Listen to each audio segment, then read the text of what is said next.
Good morning and welcome to The Art of Composition. Thanks for joining me today. I appreciate it. I thought I would look at a Degas painting today. And in fact, I'm going to look at a few of his paintings this week. So what you see on my screen is I don't know if these are actual paintings or if they're pastel. I really can't tell. So if you happen to know, drop me an email. It's interesting when I look at his work.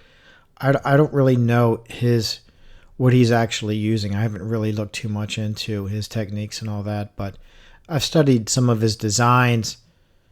But if you happen to know, you can always drop me an email and just fill me in on that because I'm really not sure. But anyway, when you look at this painting or pastel or whatever, drawing, colorful drawing, you might be wondering, how is he placing his subject? Because it sort of looks in an odd position. And one thing about Degas, I noticed that a lot of his compositions seem a little off kilter.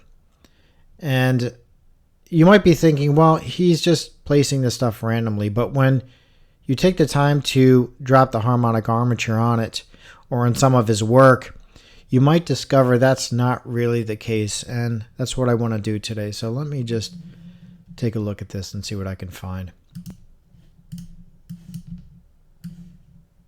I'm going to look at some more of his work this week. I've been looking at it off and on, and I don't know everything. So when I say I'm not exactly sure of his technique, I mean it. There's so much to this that I don't know. Art is one of those subjects that you can spend your entire life studying. By the way, it's not something you're going to pick up in a dummies book. But anyway, when I drop the vertical line, the center vertical line, this is where he's getting his dominant vertical. So right away, you can see how he's locking this figure in place using the central vertical as a dominant. And in my opinion, usually you know if you're on the right track when you're analyzing work, when things sort of fall into place by dropping a few lines. For example, in this diagonal line right here, notice how it's picking up this strong diagonal line here. So with those few lines, I've already locked my subject into place. And that's why I'm not going to spend a lot of time on this breaking it down, because I simply wanted to demonstrate that, well, for one, he's not placing this stuff randomly or intuitively. And I do have a strong position on intuition in composition.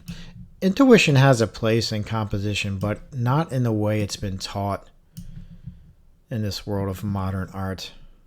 All right, so like I said, with those two diagonal lines, the one diagonal and the one vertical, I've already locked the subject in place, but I'm going to drop a few more lines from the armature. I'm not going to draw the whole armature out because it's not necessary. So just from what I've drawn now, you can see what's going on here, but I can also drop a vertical right here that locks this position in her arm. So it comes down and then follows this diagonal line all the way down to her toe.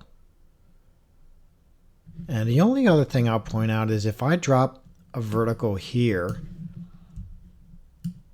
where these diagonal lines meet right here, I can then drop a horizontal line across here, where that vertical meets that diagonal line, and then I can drop my other subordinate vertical right here. And that's something I wanted to point out, and I'll just bring that down to that point. And when I do that, I can then enclose the top of her head in this division right here. And that's all I'm going to drop today, because I simply wanted to demonstrate that Degas, he's not placing this subject randomly. And of course, you can find more divisions and more diagonal lines coming into play, but I think you get the point.